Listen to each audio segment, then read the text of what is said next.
Israel ने financial strike कर दी है हिजबुल्लाह पे, और जो इस बैंक को, कर्द अल हसन बैंक को जो स्वाहा कर दिया है, तो उससे बहुत बड़ी चोट लगी है हिजबुल्लाह को। और साथ साथ क्योंकि यहाँ पर मद्देनजर रखने चाहिए इस बात को कि जहाँ पैसा कहाँ से आता था, ईरान से आता था, तो ईरान हिजबुल्लाह के जो नाते हैं, ये सीधी एक चोट पड़ी है उनको इजराइल की तरफ से। तो ये एक बहुत बड़ा झटका होगा जिससे उभरने में हिजबुल्लाह को और ईरान को बहुत देर लगेगी। और इसको बड़े विश्वास से मैं बोलूँगा कि ये एक फाइनेंशियल स्ट्राइक करी है। और इजराइल जाना जाता है कि अपनी रणनीति के लिए, तो जिस तरीके से पूरे नाक में दम कर रखा है इस समय ईरान के और हिजबुल्लाह के, तो ये एक बहुत बड़ा वार है। और दूसरी बात, अगर बात करें जो ये टॉप सीक्रेट डॉक्यूमेंट्स का जो लीक होना, क्योंकि जो इजराइल ने तैयारी कर रखी थी ईरान पे हमला करने के लिए, तो वो जो डॉक्यूमेंट्स लीक हुए हैं, टेलीग्राम अकाउंट, और सबसे बड़ी बात है क्योंकि यहाँ पर 5 आईज ही उसको देख सकते थे, तो यहाँ पर न्यूजीलैंड, ऑस्ट्रेलिया की बात करें, ब्रिटेन की बात करें, और अमेरिका, साथ साथ कनाडा, तो यहाँ पर ये एक बहुत गंभीर मुद्दा है जिससे इस समय एक हड़कंप की स्थिति बन गई है इजराइल के लिए, अमेरिका के लिए, क्योंकि यहाँ पर ये जांच शुरू हो चुकी है कि ये डॉक्यूमेंट लीक हुए तो कैसे हुए, क्योंकि ये जो रक्षा के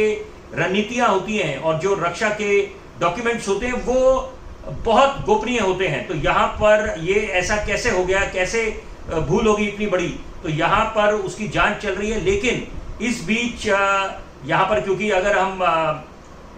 एक वैश्विक स्तर की बात करें, तो यहाँ पर अभी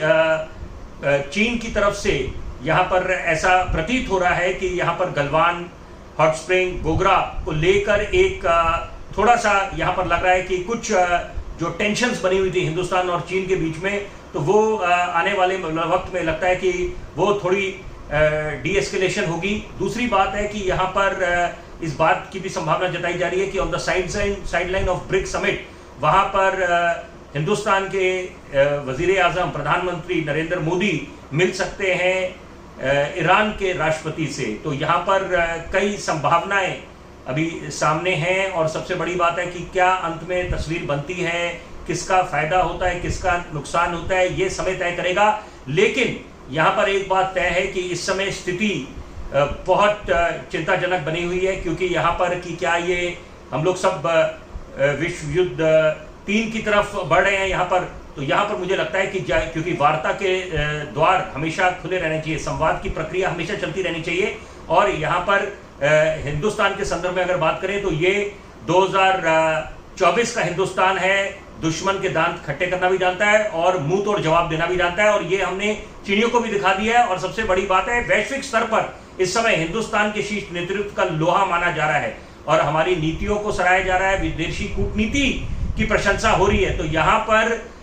विश्व की निगाहें हैं हिंदुस्तान पे कि क्या हम लोग बीच में संधि ला सकते हैं, कि जो युद्ध खत्म ना होने का नाम ले रहा है रूस और यूक्रेन का। और वही बात है, इजराइल, फिलिस्तीन और आपस में कई और विश्व के मुल्क इस बीच में आ गए हैं। तो यहाँ पर अभी हिंदुस्तान की तरफ निगाहें होंगी।